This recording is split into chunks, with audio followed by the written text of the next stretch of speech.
Good morning, everyone. It's so nice to be back in person. I'd like to welcome you all to the annual Harvey Sigman visiting professor for education, surgical education. Dr. Sigman is a well-known and outstanding mentor for not only medical students and residents at McGill, but he's been an outstanding mentor to all of us who are staff here. I still seek out his counsel when I have any questions. And I think he's been an amazing person for not only McGill, but for the Jewish General Hospital. And I'd like to thank Harvey for all of his contributions that he's made to our institution over the many, many years that he's served us. Thank you. Today, I have the pleasure of introducing our visiting professor, Dr. Alseidi.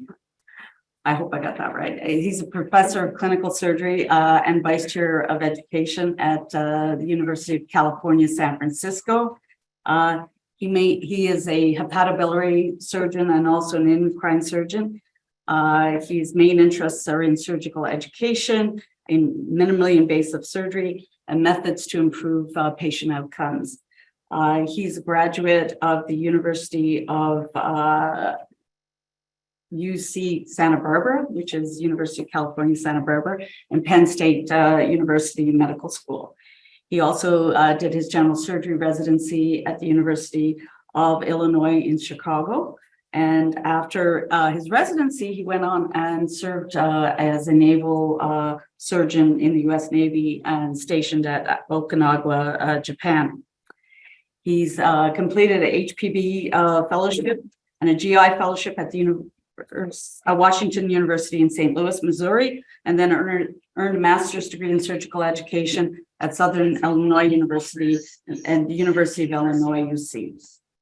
He has many national and international titles. He's had hundreds of publications in peer-reviewed journals. He is currently at the University of California, San Francisco. And I'd like you all to welcome him as our visiting professor.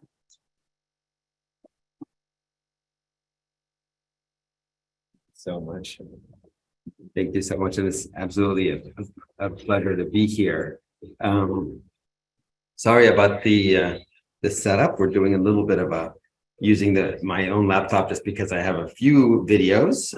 But let me start by saying that that it's absolutely a pleasure to be here, and it's also incredibly intimidating because pretty much everything I have learned, or a lot of what I learned in surgical education, actually many of it originates here in McGill, and it's wonderful to be in a place where a lot of things over the many years with Dr. Freed, Dr. Feldman, Dr. Vasilio. So it's really a pleasure to be here for sure. And it's wonderful to meet Dr. Sigman. Yesterday we had dinner together, and it's wonderful to see all the legacy that you've done here. And it's really a pleasure to be here. So thank you all for allowing me to participate. So my thought was to talk about really the surgical landscape in terms of psychomotor training. And if you're wondering what that video is, we'll talk about that in a little bit.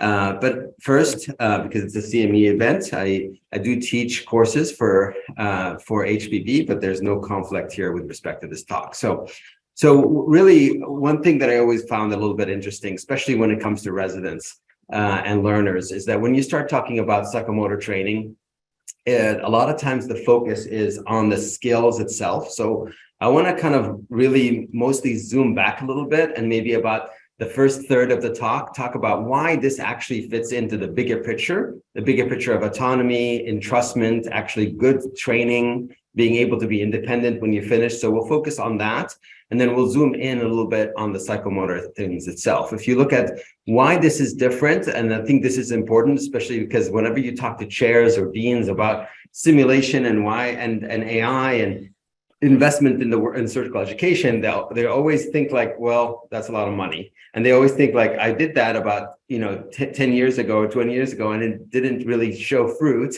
But the point is, there's a big difference. That's what's happening now versus what's happening even 10 years ago. And I hope to show you that, and why actually it's super important for us to be more proactive in surgical education and not actually think like doing what we did 10 years ago. Not that it was bad, but the point is that the landscape has changed. And so we need to be more proactive. So we'll focus on that, and hopefully we can have a discussion.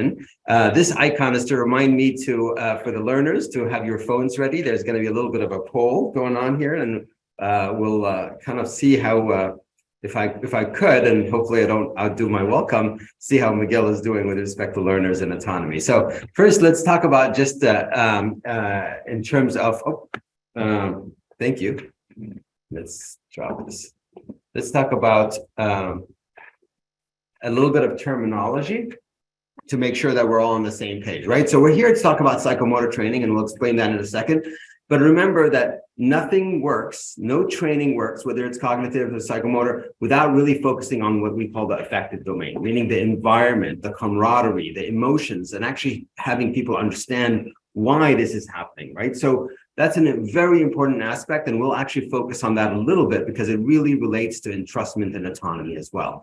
But then let's go back to psychomotor training. One of the issues when people think about psychomotor training is that they think we're talking about skills, right?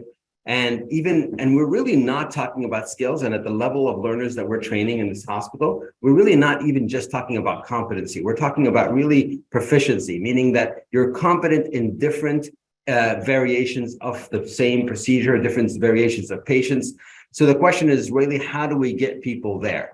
That's important. So if you think about combining cognition, meaning like the knowledge of understanding the procedure and when the procedure should be done and not done, and emotions and understanding of internal motivation and attitudes, you combine all those together, you get competency. You take that and you take it to the next level of the proficiency of basically saying, okay, now I know how to actually modify and alter what I do based on the environment around me, and the patient changes, which is happening very rapidly these days. You get proficiency, and we'll talk about that today. How do we get there? And then there's the last step, which is a completely different talk altogether in terms of how do actually junior faculty go from being autonomous, being proficient, to actually being experts.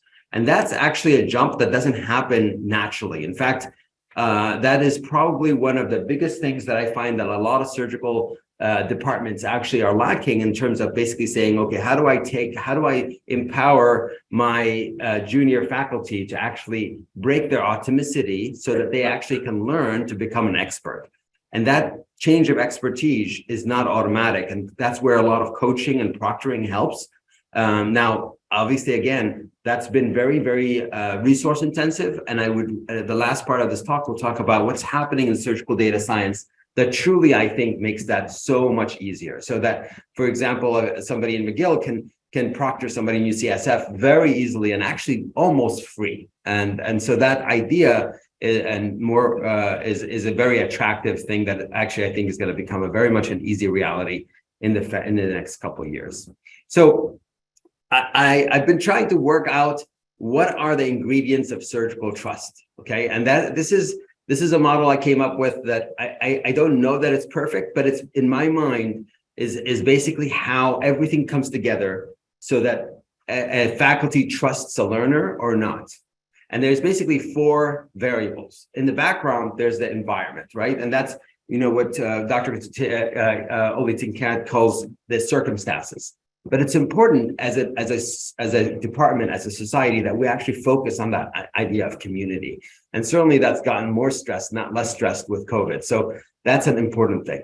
So once you have that, and once you have that community, then there are basically the patient variables, which we'll talk about briefly. And then there's the resident variables, which we'll basically do a deep dive in it in this talk, right? And that flows through the faculty for a reason. And again, the faculty we'll talk about as well. But the idea here is let's focus on the educational environment. Let's focus on the patient, and then we'll really do a deep dive on the resident side of things and how do we prepare residents for autonomy and entrustment. But before that, let's do a quick poll, if that's okay. All right. So this is for the learners. If you can actually, let's see if this works. I've never did this in Canada, so I hope it works. But so if you can just text my name to that last number and just answer this question. There are 3 simple questions, and for open cases, let's see what we got.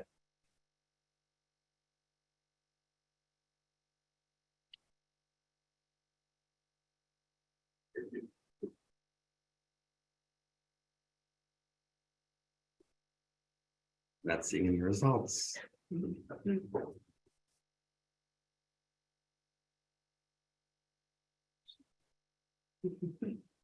Yeah, it's working. I was thinking maybe it's country specific.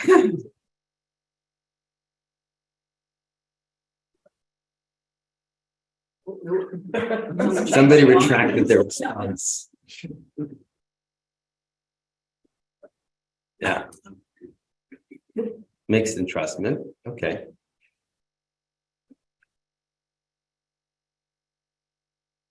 All right. Let's try the same question with laparoscopy. See what people think. Does laparoscopic surgery change how much autonomy you have?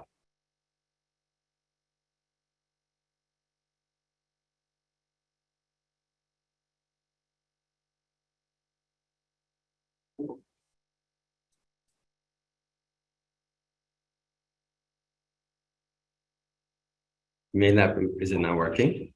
No? Okay. As I said, I've never tried it outside. So it's working a little bit, I think, but mostly mixed entrustment. So let's try it one more time for robotic cases. I know we don't do a ton of robotic cases in Canada, but let's see what people think. How much entrustment happens? I'm already seeing faces that tells me what the answer is. Okay, that's what happened. Okay. So basically, it's not working perfectly, but the trend happens across the nation, really, in North America, that the more complexity you see in the operating room, the less entrustment, less autonomy. Now, when we talk about entrustment, a lot of times that word is a little bit kind of more abstract to people. And the idea here is that I want to make it more realistic. And the idea here is that if you look at really what are we trying to get to? What we're trying to get to is not skills. It's not even like being able to take care of a patient technically only. It's the idea of having a situation where somebody's able to holistically take up patients as they vary in what they naturally do. Interestingly enough, this is very much linked to entrustment. It links to autonomy, and it's also linked to actually joy. And if you go in North America, you'll actually see that there is a significant drop in actually happiness and joy of learners. And if you dig deep into that, it actually ends up being more related to one thing over anything else, which is actually the ability to operate. And what's happening is nationally, we see a drop in the ability of residents, in the autonomy that residents have, and that's very much linked to their happiness and their joy. And if you see this whole thing of service versus education imbalance, it's actually where we see it getting worse and worse. And that's really more, to me, a surrogate for people being unhappy, again, mostly because they're not operating. When I got to UCSF, we have 7 sites, so I started doing a deep dive into, the areas with the most challenges. And one of the areas that really was very busy, but had it was not very busy, but had the most complaints from residents. So I was doing a lot of interviews with chief residents and junior residents, and this is one of the quotes I got, which is that if we were actually allowed to operate, none of this would matter. But the point is, because I don't operate, everything becomes a problem, right? And the point is, again, autonomy and entrustment is important. So going back to what are the ingredients of entrustment? What are the ingredients of autonomy? And let's actually be proactive to actually make that work, as opposed to thinking, let's just do what we have been doing for several decades, and it's just going to continue to work. So let's briefly talk about the educational environment. Now, we only have 2 slides on this, but I want to emphasize that this is a whole talk on itself. But the point is that this is a very strained area in surgery right now, and it's gotten so much worse by the fact that COVID has been going on for 2.5 years, but then also the issue of the hospitals are just overwhelmed. Like this morning, we were just talking about how incredible busy this is hospital, and there's like an incredible amount of patients waiting in the ER, let alone all the elective stuff. That strain is making it very difficult for people to take a breath and actually have an environment of education. And it's not an easy fix, but the point is, how do we address this? And there's some small things, and sometimes when we look at this, we say, okay, we got to fix the fact that we have EMR problems. We got to fix the fact that we're overrun by busy ERs.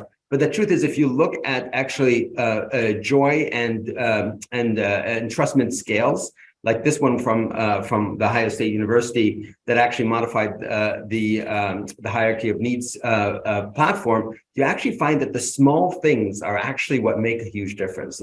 We call those like the pebbles in your shoes, the small things that actually bother you. And if we focus on that, it actually gives you a lot more joy than trying to tackle big things that sometimes are a little bit outside our control. So I think it's important to build this community. And this is one of the things, like going back in person, that in itself goes a long way. If a resident and a learner, for the first time they see each other is in the operating room, or they've seen each other, but then they don't see each other for a year, and now they're seeing each other again, the chances of entrustment and autonomy happening is really an uphill battle. And that's a challenge.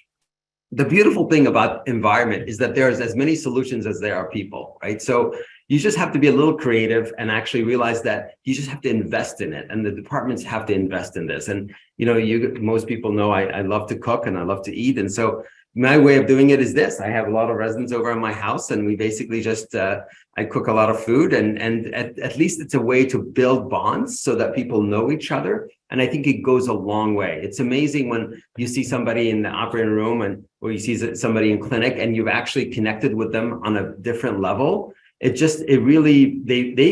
more comfortable to ask, more comfortable to actually engage, and you're more comfortable to ask because you do have that connection. And I do think that if you look at when I was trained, which is not that long ago, I knew my faculty, I knew their spouses, their kids. You don't find that anymore. And we blame that on COVID, but I do think there's ways around that. And I think you can't overemphasize the importance of community in entrustment and autonomy. Then there's the other issue of patience. And this is an area where I think I spend most of my time for faculty development focusing on.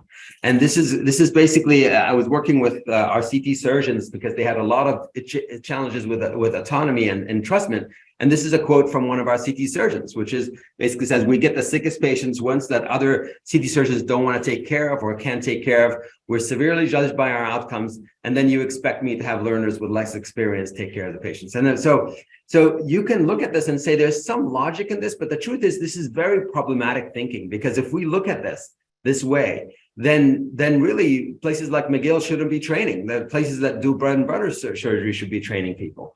And there's got to be a way to change this mentality. And actually, Gurjit Sandhu from Michigan published this really awesome paper that basically showed that actually good teachers entrust learners regardless of complexity of the case. The question is why and how. And I think this is where faculty development needs to happen so that we can actually break this vision that, oh, my patients are just too sick, and so I can't entrust patients. And so one of the things that I spend a lot of time on is to basically say, okay, stop thinking of a case as a case. Like there's no way. There's so many things wrong with that concept. First of all, even in a straightforward, so-called easy case, it's actually very, very difficult for an adult learner to learn the whole case. Not a high level. They can learn it like at a low level, but the truth is, at a low level, they can learn that from watching a good video. So why are we wasting our time in the operating room to teach what can be taught with good multimedia? So if you're teaching at a high level, it is very difficult for somebody to retain. They may listen, but their retention is very limited to small pieces. So if we look at this and say, okay, there's very difficult cases now, and the no normal patient is somebody who's on blood thinners and obese and has heart disease. And so let's stop thinking of a case as a case, and let's have a situation where we actually communicate together and figure out what part of the case is appropriate for autonomy and what part of the case is appropriate for the learner to help the faculty, because it's a difficult part of the procedure. And so there are 3 steps to this. And I really emphasize the importance of actually kind of almost making it robotic, because I think if you don't make it robotic, it doesn't happen. And I tell my faculty the first step is to outside the OR, and preferably the day before. In fact, I tell my residents, hey, the day before you have a complex case, text me, call me, just tell me what your plan is. What part of this case you feel like you need to be entrusted in, or that it's going to be your part and I'm going to help you, and we're going to dig deep into it, and what part I'll tell you what part I'm worried about, and I want you to help me in. And that just takes about 2-3 minutes. It's so much easier if it becomes more of a routine than you think. And obviously relationships matter and goes back to community. Then there's in the operating room. And one of my favorite quotes that I like is this one, which is that we think we communicate, but I have the privilege in my position now of going into so many operating rooms and watch people teach. And it's amazing that if you actually look at it and you actually videotape it, you find that the vast majority of time, there's absolutely very little communication. And so you need to put effort in communication, talk about the obvious. And one thing that we're instituting is basically right after the timeout, we basically have an education timeout where the learner says what part they're going to actually focus of, want to engage and be, that's their educational part. And I say basically what part they actually, that I want them to help me on. And I think it really clarifies things. And sometimes there is a situation where I have to take over in their part, but make it obvious. And let me help with this and show what you're doing and then give autonomy back. And if you can't, it's a situation where it's not appropriate. That's fine. Plans change. But again, communication is key. And so returning autonomy is important. And then there's the debriefing.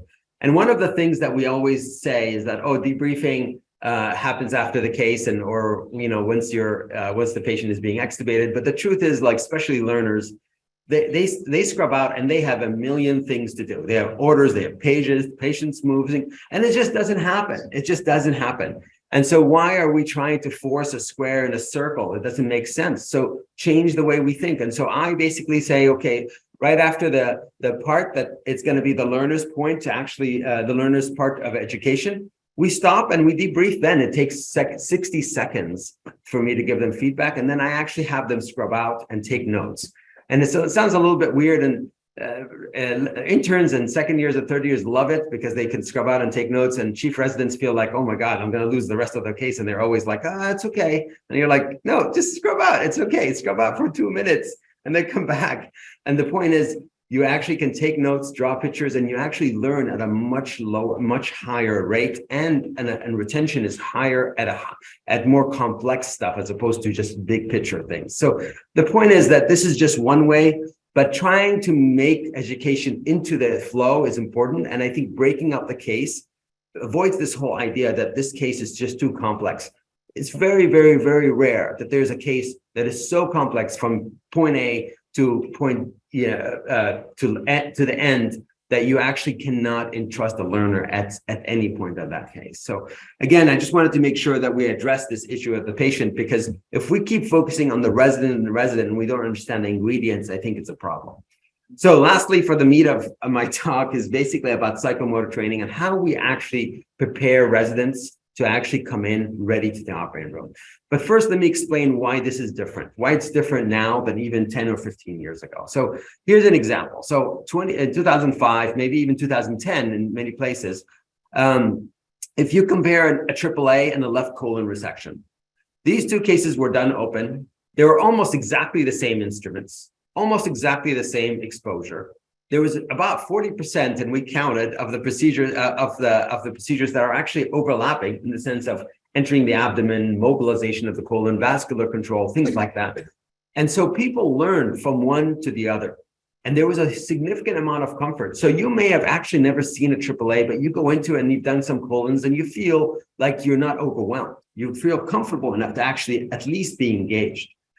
There was very little technology that's actually new technology there, right? And so there's some energy, but energy has been there for forever, right? But there's really very little technology there. Now compare these two procedures, and so look at AAA. I used to say these two procedures now just share anesthesia, but then now my vascular surgeon corrected me in that they do this under MAC and local, so they don't share anything. So it's like, so it's AAA. Now it has fluoroscopy, CT scans, wires, ultrasound access, completely different. And look at left colons, which are the majority are either laparoscopic or robotic. And so there's not only very, very little learning from one to another, there's another element that's actually really important to keep in mind, in the sense that there is significant amount of technology in the operating room. Now, you may look at this and say, well, these are both complex cases. They're still, the simple cases are still okay. And so here's data on just straightforward inguinal hernias. And this is obviously for programs both in America and in some in Canada, but mostly America. And you'll see that there's an explosion in robotics for very straightforward inguinal hernias. And so now we have an issue where even bread and butter so-called cases are actually going to more complex technology. And this is becoming an issue in the sense that autonomy in simple cases is also dropping, but also where people learn open surgery is become now not open. And so now only the complex cases are open. And so the learner doesn't get entrusted in the simple stuff because it has a lot of technology and they're not ready, and doesn't get entrusted in open because they're not comfortable doing open surgery. So and then you look at this and you're like, so why are you unhappy? It doesn't make sense. Like, right? It's a problem that we're seeing. And this actually translates to the first 5 years of practice. And we're seeing a significant amount of challenges in the first 5 years of practice because a lot of people are actually going through residency, not untrained, but certainly not entrusted enough so that they're comfortable when they leave. And this problem is not going to get any better. In fact, if anything, we expect a significant explosion of surgical data science in the operating room. And so there's going to be more and more technology, and actually at cheaper cost, which is probably the only like silver lining to this whole thing, is that a lot of this is getting cheaper. Robotics is getting cheaper. Laparoscopic surgery is probably going to get cheaper. And so the point being is that this is going to get more of an issue, not less of an issue. And surgery, it's kind of like the balance of intuition versus data. And surgery was never intuition only, and probably will never be data only. But certainly the pendulum's swinging significantly towards doing more surgery with more technology and more data.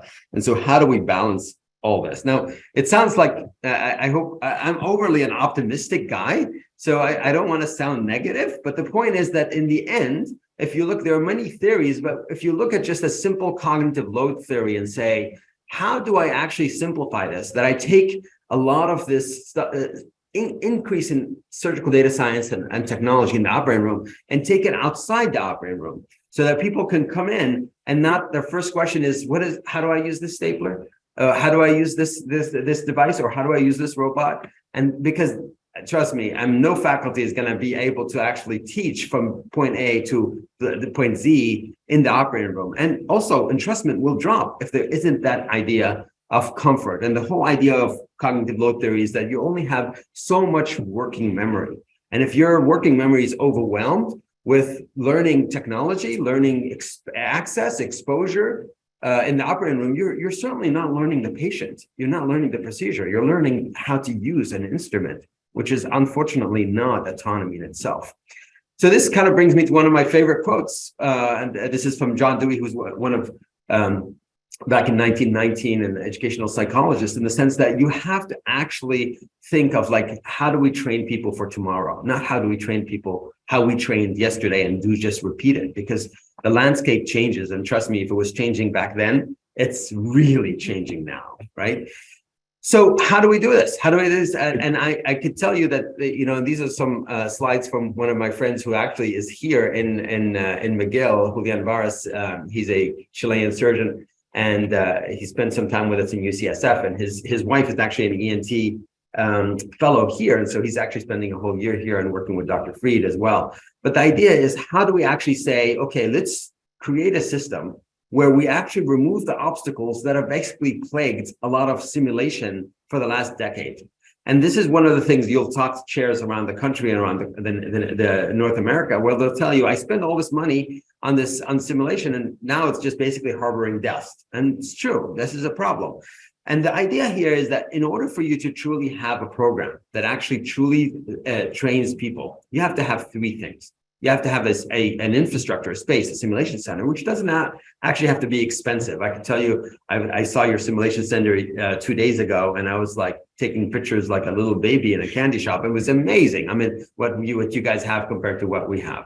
And then you have to have a training program. And I can't emphasize that enough.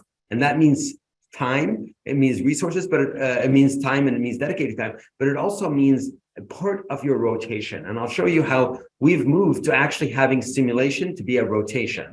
That's your job for that entire time, because it is important. There's so much technology in the OR that you have to actually come in ready. So, and the whole idea of having a protected hour and two is great, but unfortunately, it doesn't pan out in real life all the time. And so I think having some dedicated time is important. And then you have to have feedback. And this is the idea that we always say, oh, faculty will show up. And I almost always feel like I want to have like a button in our sim lab for like confetti, like whenever I see a faculty, I push it, so because it's a celebration.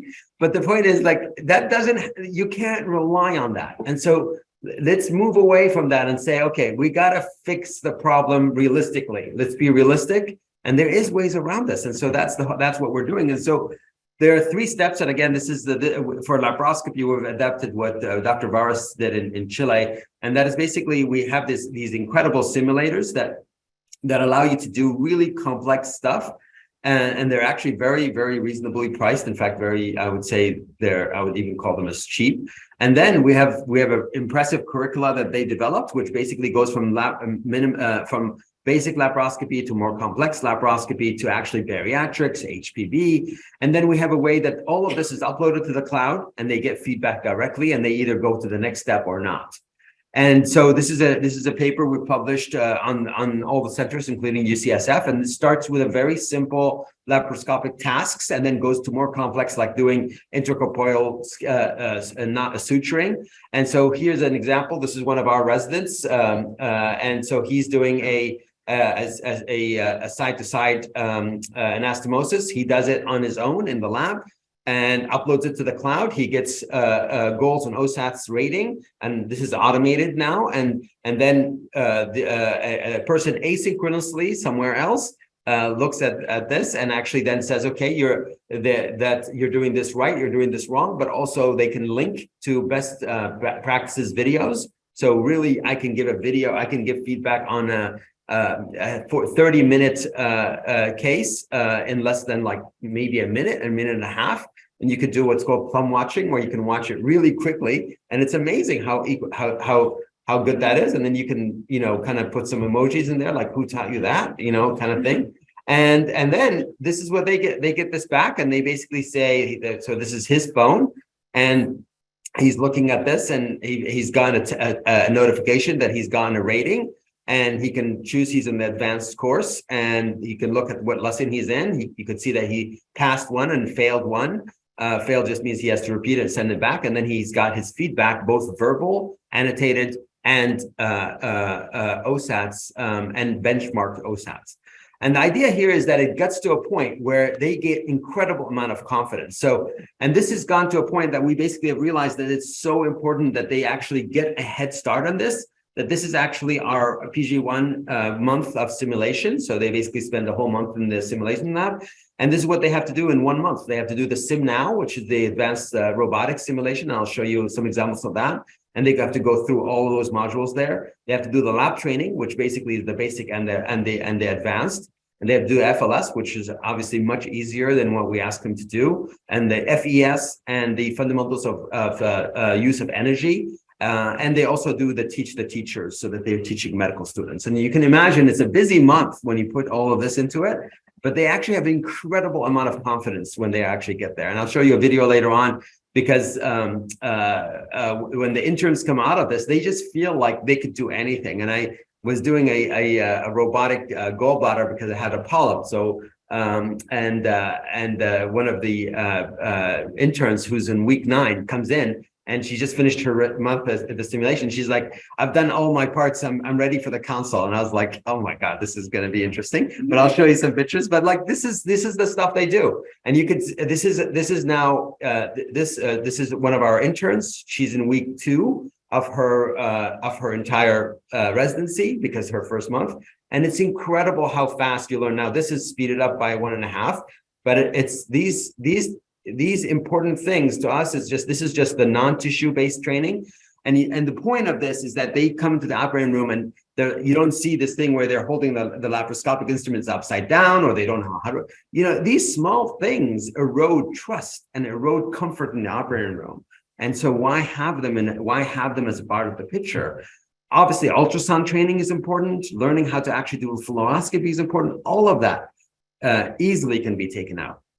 Now, the other thing we talked about is open surgery. And it's incredible how people are very uncomfortable with open surgery, especially complex open surgery. So we started a curriculum, and I'm sorry, this is a little bit covered here, but we started a curriculum on advanced open surgery. And this is basically, we took a lot of the tasks that we found that it's where a lot of students are, where a lot of residents are struggling for 6Os and 5Os. And we developed this models where here, this is in the lab. Again, I don't trust that I'm going to have every faculty in the lab. So what happens here is this is the superficial suturing using Castros and 5Os and 6Os. And you'll see that each of our residents have their iPhone. So again, it's a small investment, but their iPhone, we don't invest that, and it goes up directly to the cloud, and then they get feedback. And so really, it's a self-running machine where they're basically doing their own thing. So once they finish that, then they go to a more complex thing where basically here's a 3D model of a pelvis, and now they're actually doing the same thing but in deep layers. And we have annotated videos on what's in this module, we will be what to do and what not to do. Vascular needle holders, the push pull method. And this is one of our surgical education. Stabilize the tissue with the forceps by contacting it gently. So once this is done, this model, we and this is a publication that we did with respect to where people actually struggle, where learners struggle. These are mid-career, this is PGY3 residents. And if you look at the orange is the PGY3, not only do they score lower in open surgery, which is not a huge new thing to find, but also they take longer. And the point is, if we can bring that to a point where they actually now are not only proficient, competent in doing that task, but also doing it in reasonable time, their entrustment and autonomy goes up. Now, once we do this, we actually try to combine about 4 times a year, trying to combine everything. So we try to combine the ability to teach other people, the ability to do open complex surgery, but also the ability of proctoring. So we have things like this, where we basically do a kidney transplant simulation, where we're basically using a pig liver, a pig aorta in the 3D pelvis. And then we actually have a 3rd year teaching a 1st year how to do complex surgery. And then we have a rater here learning how to rate. So they're basically like 3 levels of feedback, where the 3rd year is teaching the 1st year, and then the rater is giving feedback to the 3rd year, and then the faculty is in the back giving feedback to the chief resident who's giving them the teaching. So it's kind of combining 3. You can, but the key is that gathering and then. And I always find it so much fun in these labs because there's a lot of camaraderie and a lot of teaching, and sometimes the 3rd years are teaching things are completely wrong, but it's actually a lot of fun to watch. But it's Things like yeah, like maybe at the goal. Yeah, a little bit. And it's actually quite a little bit of fun, and we actually have lunch, and that day, those 4 days are actually days that are probably some of the most fun times that the residents have. So that's with respect to open. Now, lastly, about robotics. Now, I realize robotics in the United States has a little bit of a different bend than in Canada, but I truly believe, and I was talking with Dr. Feldman about this a couple of days ago, that things are changing rapidly. The cost of robotics are dropping, but also there's multiple robots coming into the market, which I think is going to change things dramatically. So these are the lines of service that we actually have in robotics in America, in UCSF. So as you can see, we have 13 lines of robotics, and we're actually starting transplant and maybe even breast sometime soon. So it's a lot of robotics that we're doing. And so for that reason, it's important for us that the robotics doesn't become a bad word. And a lot of times when you see residents, they see the word robot and they don't really care what's behind it. They already like shut down. They're like, oh, that's not a case I want to go into. That's not what we want, because this is not going away. And so we've actually started even training robotics to medical students now. So to make sure that they are actually getting comfortable with the robot, and hopefully now with the multiple robot systems, that will also continue. And this is actually our curriculum for robotics. And if you look at, this is the first week, I know this is small, but this is the first week of rotations for, the first week of onboarding for interns. And you'll see that there are 3 spots where they're basically taking robotics, learning robotics, so that they're actually hitting the ground running in the in the floor, because we don't want them not to be part of those bread and butter surgery that fortunately or unfortunately, I'm not sure, has gone into robotics. And so this is our pathway. And we like the lectures, the online modules, and the bedside training all happens outside the operating room. And it happens right before they even start rotations. And then we have XI simulations, simulators, and then we have SimNow simulations. And the difference between the two simulators is that the XI simulators are really teaching you on how to use the instrument, how to actually use your wrist, how to not be robotic in using the robot, and how to use energy safely, how to not let the arms go outside your view. And the SimNow is using you how to use, teaching you how to use energy, how to use cameras more appropriately, and it's actually more simulating exactly the procedures. So here's an example of a SimNow, and we have two of these. Within procedures. And then you can even use the SimNow to simulate things like acute cholecystectomy. It's not perfect, but the point is that this is what's now people are learning in the operating room. And so so take it out of the operating room. So when they're in the operating room, they're actually learning more complex things. And the idea here is that you want them to be completely comfortable with the robot and the machine. So as I was saying earlier on, one of our and this is just briefly, this is all the console time that they actually have to document by year 3 in all these different procedures. So again, they're being very engaged. And so this is back to my intern who came in week 9, and she's basically like, oh, I've finished all my online and all my bedside and all my SimNow, so I'm ready for the console. And then you're sitting there, okay, so this is a little early, but okay, so, and it's just me and her. So I ended up being at the bedside and she's at the console. So I'll just show you, this is basically, you can see that there's a lot of places to learn in the sense that she's still using the robot like basically laparoscopy, like sticks without really any wrists. But the point being is I feel comfortable in the sense that she's safe to actually get on the console. And the point being, I always think like we have this weird idea, and of course, Canada is a pioneer in the idea that time is not really what drives competence. But the point is that we always feel like, oh, they're just too early in their career to do that. And I always feel like if you can buy a house or buy a car, you're old enough to do something like this. The idea is that we need to entrust them to actually make sure that they actually doing this appropriately and doing this safely. And so if you can actually give them the tools so they come into the operating room more confident and more comfortable in doing this, it goes a long way. So, and then briefly, I'll just talk about surgical data science, because one of the things that it's important to realize is that I truly believe a lot of this is getting easier, not harder.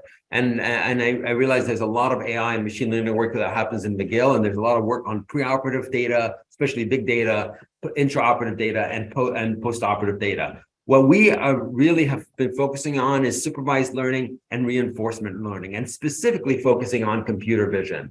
And we feel like that's probably the strongest, the biggest bang for our buck with respect to AI, and especially when it comes to proctoring and teaching in the operating room. And so obviously we're in San Francisco, where you can literally call an Uber, and an Uber comes in and there's no driver. Like, that's already happening. And so if you can actually trust a car that has no driver to drive you somewhere, we need to use that information. And so literally that's already happening. In fact, I specifically ask for those cars. That's because I always think it's a little bit kind of, a little bit thrilling. But anyway, so the point is that if we could do this, we could do things like this in the operating room. And so we're using a lot of this technology for clinical means. So for example, we're doing a study now with UCLA that looks at preoperative CT scans for that had Whipples, and we're basically saying, can we look at a preoperative CT scan that for patients who had Whipples and actually use computer vision to predict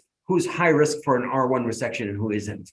Can you imagine if we can actually do this in a really good prediction model? That would be really game changing in the sense that you would treat those people differently with either radiation or IRE or something. And we're doing another study with the University of Ghent where we're taking the peritoneal cancer index, and we're basically developing a 3-step approach to actually make this an AI driven. So you can imagine if you're a surgeon anywhere really, and you're doing a surgery and you see carcinomatosis, you basically have to just take a 90-second video of the different zones, and then that video is uploaded to a website that then basically gives you an annotated PCI that is actually benchmarked across everyone, as opposed to now where it's completely subjective. And so if we could do this again, we could use AI for training. So there's low-hanging fruit. So for example, tool tracking, that is something that has been done now for over 15 years. It's not a new thing. And so why are we wasting faculty time doing things like goals or gears or OSATs or cages, where they're giving basically feedback on tissue tension and use of energy and dissection plates? All of this can be done automated. And actually, this is a paper that we just published a couple months ago, again with Dr. Garis, that actually shows the automation of this. And this takes a huge load off of faculty so that they're giving feedback on judgment as opposed to just on simple things. Then there is work that I actually did with Dr. Madani, who's actually trained here and did his fellowship here, where basically taking computer vision to the operating room. So this is a paper we published a couple of years ago in the Annals, of basically taking expert surgeons, annotating, drawing, and creating deep neural networks to basically say, can you actually then annotate, can you actually give feedback intraoperatively on computer, on vision that you're seeing in the operating room? And here's a video that I'm sure many of you have seen of the Go No Go platform, where basically this algorithm has never seen this video. This patient has never seen this anatomy.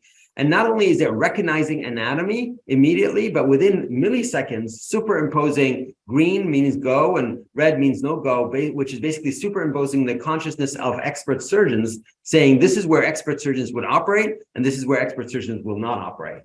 And so the idea here is, imagine if you could do this in terms of heat maps, for example, where you say the most expert surgeons would operate in the red. And then if you're way off, at least it gives you this idea of like, why am I so different? Why am I like so away from where they are? And it gives you that pause to question what you're doing.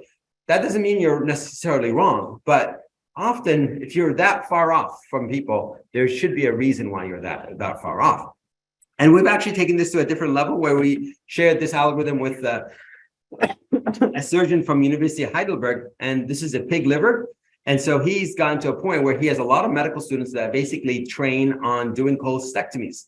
And the issue again is faculty and trainers. And so he basically has a situation where he gives people a frozen liver, and this is medical students, and they have a setup where they basically start doing it, and the computer is training them. Basically, the computer is telling them, you actually just operate here. And so as you can imagine, this is a 7-hour video. So it took this medical student 7 hours to do this chole. But, I was talking to him and he's like, I don't care how long it takes them. The point is they're getting comfortable with the instruments, and I don't have to be there. I can watch it in like 30 seconds and I can tell them how the feedback. But again, using this technology, I think it's going to open a lot of doors. And we've gotten to a point now that starting this month, and we're pretty excited about this, where now all our general surgery ORs immediately, and I know McGill has been a leader in this with Theodore, but we're immediately de-identify video and uploads video. And the idea is that we have 2 fellows now that annotate all these videos. And hopefully within a year or 2, we're going to have a situation where we're basically able to give a ton of feedback to people automatically, but also to basically start assigning areas for judgment. So for example, as a vice chair, my job is to make sure that faculty are teaching. And so we're going to implement a situation where if I'm operating with the resident marks, computer marks which part of that case they actually did, which part of the case they were entrusted in. And so that tells me that the faculty, who's entrusting the residents and who isn't, which is important for me. But also then each faculty is assigned 4, 5, 6 areas for judgment, for feedback a month. And you can actually get to a point, because we can't train computers to give judgment feedback just yet, because we don't, you can't train computers to do something that you don't know how it's done. So we don't actually know how humans think. And so it's very difficult to train a computer in something that you don't actually know how humans think. So judgment still remains intensive in terms of faculty. But I think with this video and doing this asynchronously, it really, really helps, because the idea that it has to be done always in the operating room is very prohibitive in terms of time. So this is my last slide in terms of summary. I think if we look at psychomotor training, there's the what we do well, which is conceptualization. We train people to understand surgery and the indications and contraindications well. We don't do visualization and verbalization very well, meaning that we don't offer our learners good multimedia that is actually entrusted, that is actually good quality. If you look at organizations like SAGES and AirCADS and the Royal College and ACS, they have a lot of video, but unfortunately it's all behind firewalls. So the average learner, when they're going to see a surgery, they usually just Google it on Vimeo or YouTube, and there's plenty of papers out there to show that the quality and the safety of those videos is incredibly poor. One paper showing that 160 out of the top rated 162 lap choles was considered to be either dangerous or poor quality. Amazing, like sound, music, and pictures, of course, but everything else is bad. And so, but that's where people are learning, and this is a huge deficit that we need to kind of fix. Then there's the practice and reinforcement, and that's partly what we talked about today, that we really need a deliberate practice simulation program with dedicated time, and making this into an asynchronous format is going to be essential. And the more we introduce technology in the operating room, like vascular or robotics or ultrasound or fluoroscopy, the more this becomes so essential for good entrustment and autonomy. And then for junior faculty and mid-career faculty, the idea of mastery and autonomy is essential. And the point that we actually train these individuals, but then we let them go, and that's it. Like it used to be that your senior partner gave you a lot of feedback your first 5 to 10 years of practice, and even scrubbed together, and that's not happening anymore. So what are we doing there? How are we fixing that issue where you have a lot of people, even in like high academic centers, that basically go into practice and they will never ever have another surgeon in the operating room unless they have a complication. They won't watch a video with another surgeon. They won't. And where is learning happening? And then there's the issue of autonomicity, which actually makes people feel good. It makes you feel like, oh, I don't have to go in scared anymore. I don't have to think of this case. I just go and do it. And that makes me feel good. Yeah, it makes you feel good. And it's actually a sign of quality, but it's actually not a sign of expertise. And in fact, it actually inhibits expertise. And so how do we actually avoid this autonomicity? Not avoid it, but how do we deconstruct it so that we can allow our junior surgeons and mid-career surgeons to actually truly become experts? And that's a different talk altogether, but it's an important one to keep an eye on. And so then this is the idea of thinking about what is the ingredients of trust and how we actually make people more comfortable in the operating room, but also come into the operating room ready. So sorry, that was a little bit long, and again, it's a privilege to be here, and I thank you all for allowing me to join you all. As I said before, it was when I got the email about coming here, I was like, really? There's nothing I can talk about in McGill, but I'm glad that it's always nice to see friends, and again, thank you so much for the warm welcomes.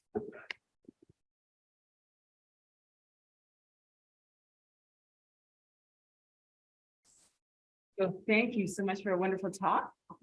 We do have time for questions, so if anybody wants to, I think there's one on the comment on the chat.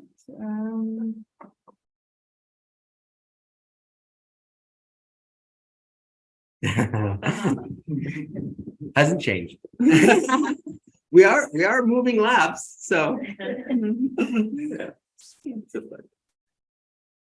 That's questions.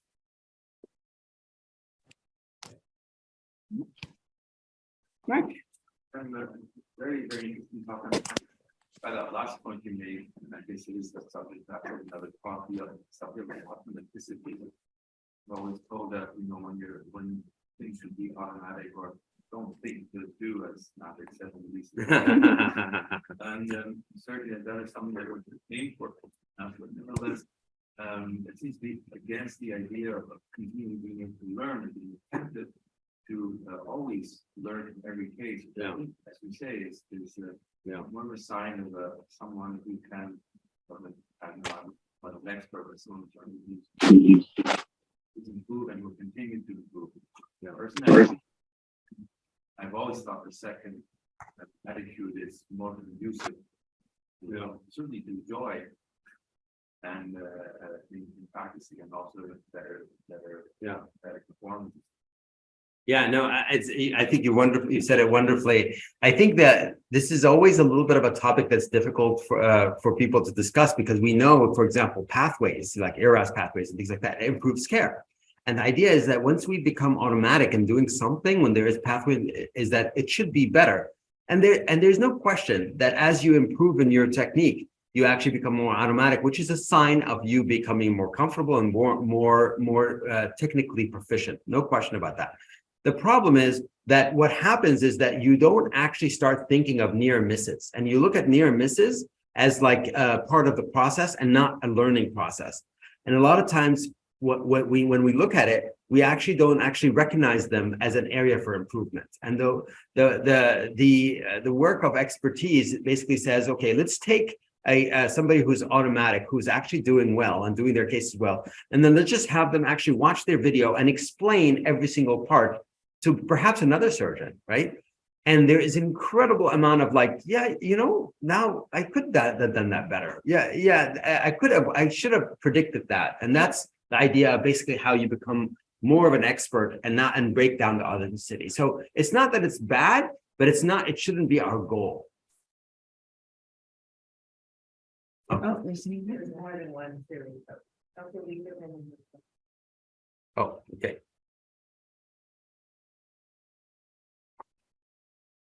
Simulation interventions and strategy, but gathering. How do you start? Yeah, that's a really good question because there is a lot of small pieces of simulation, and the question is, how do you bring it all together? Honestly, I find that the best way to bring it all together is to actually really invest in time for the learners. If you actually say the learners should have this time to actually do and trust to do simulation, especially to do like algorithmic curricular-based simulation, what happens is they're going to basically push the limit to actually say, okay, we need something to do. Like otherwise, they will fill the void by doing patient care, and it's always very heartwarming to me when I see surgical residents because they work harder than anybody else. Sometimes they work too hard on their own detriment in the sense that they will sacrifice education to actually do more work because there isn't a clear pathway for them to actually do simulation. So I think it's a very important question, but I think the idea is that if you have a curriculum, you say, okay, you need to finish this curriculum by this time of the year, and then give them dedicated time. It's amazing to me how they actually end up bringing everything together. The next question, how do you combine it all in feedback in the end, discuss it them to establish residents learning cases, especially in open? Yeah, so open is a very challenging thing because it's very difficult to capture video in open surgery. Not difficult, but it's more difficult. And it's also difficult to do annotations and computer vision in open surgery. So no question, that's an area that I think hopefully in the next few years should get better. But in the meantime, I think it's important to actually just make sure low-hanging fruit to say, we just need people to be comfortable with complex open surgery, and doing simulation for that, I think, is an important thing. So over the past few years, the importance of people having a coach working with them in order to improve, which is important even for the experts. They can also improve. What do you think is going to happen to that concept with things that you're talking about, where people can actually sit down and look at their own recording and be able to get coached out of it? It's a wonderful question. And there's some amazing research to show that coaching doesn't necessarily have to be in the room. And I do think that it depends what kind of coaching and what kind of deficits you're trying to actually improve. But communication skills, teamwork, avoiding of waste in the operating room, that's an area where I think in-room coaching makes a lot of sense. But I think, like, for example, for robotic surgery, we have now, not just robotic surgery, but also for laparoscopic surgery, the idea of teleproctoring and telecoaching is actually in my mind, I want to be careful in saying better than in person, but the reason why I say it's better than in person is because it alleviates some of the hurdles that in-person proctoring and coaching has. So in a beautiful, perfect world, you would have an expert coach in your operating room on a not every case, obviously, but on a routine basis to actually help you get to that next skill. We know that that's not only resource intensive, but that's also cost is prohibitive and travel and things like that. So why are we trying to say, okay, this is what we need or else nothing? The alternative is proctoring and teleproctoring. And it's almost free. Like it's really, really cheap to do. And it's actually very helpful. For robotics, for example, and also for laparoscopy, you can actually have, if I'm teleproctoring somebody, I can literally draw on the screen and they see it, they see what I'm drawing. And then there's the idea of basically doing debriefing.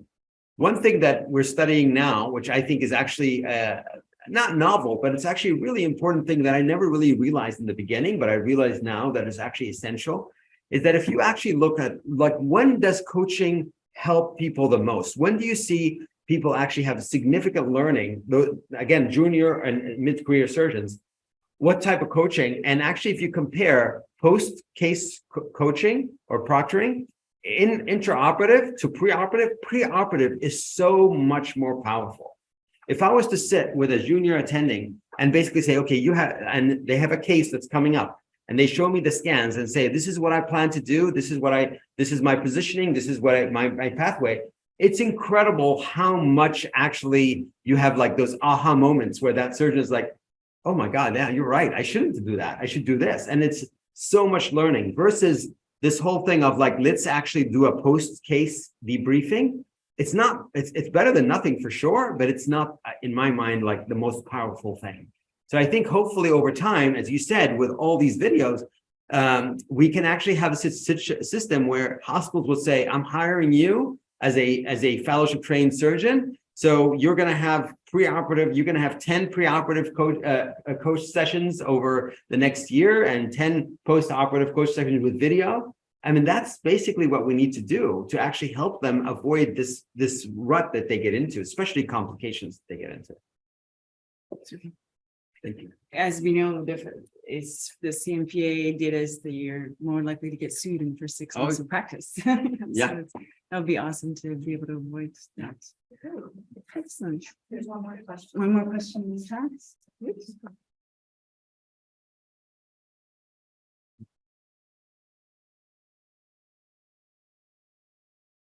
Yeah, I think it's more of a comment, so I appreciate that very much. I think it's important that we actually do have that open mind. I'm sorry, what about faculty?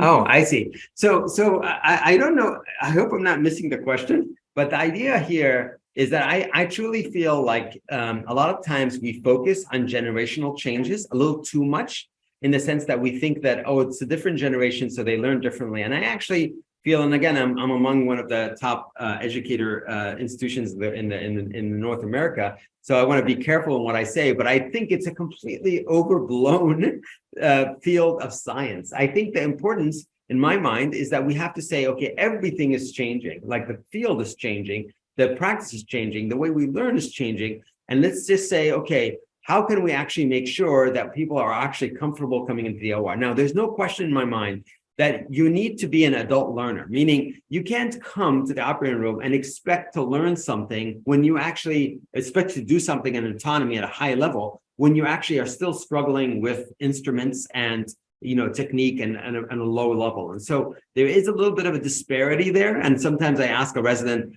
what part of this case do you want to do? And they'll tell me something that shows me that there is a little bit of lack of insight. Like they're choosing a part that I'm like worried about. And I'm like, okay, all right, let's talk about it. But the point is that conversation itself is educational, right? And I do think that to me is more of a lack of like clarity of like what's serious and what's not, and what's dangerous and what's not. And that in itself is an educational conversation. So I basically say, I'm worried about that too. So thank you. Thank you so much for such an amazing talk. We have 2 things we have to do this morning. We didn't have the opportunity yesterday to announce our Jacob Yarzon Educator Award winner. It goes to the junior resident who's been identified as by their peers and by the medical students as a great educator. So this year it goes to Josie Chipola. So yay.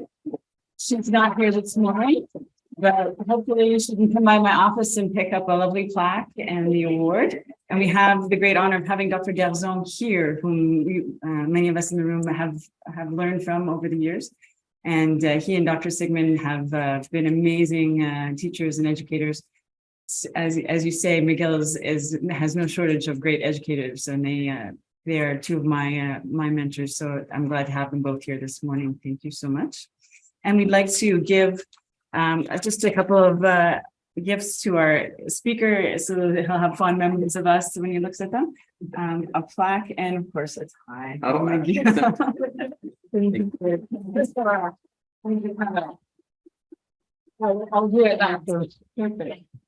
Thank you, everyone, for coming this morning, and I see you all in scrubs, so I'm sure you're running off so to do your work. Remember to have those conversations at the scrub sink. Exactly. Thanks. Thank you.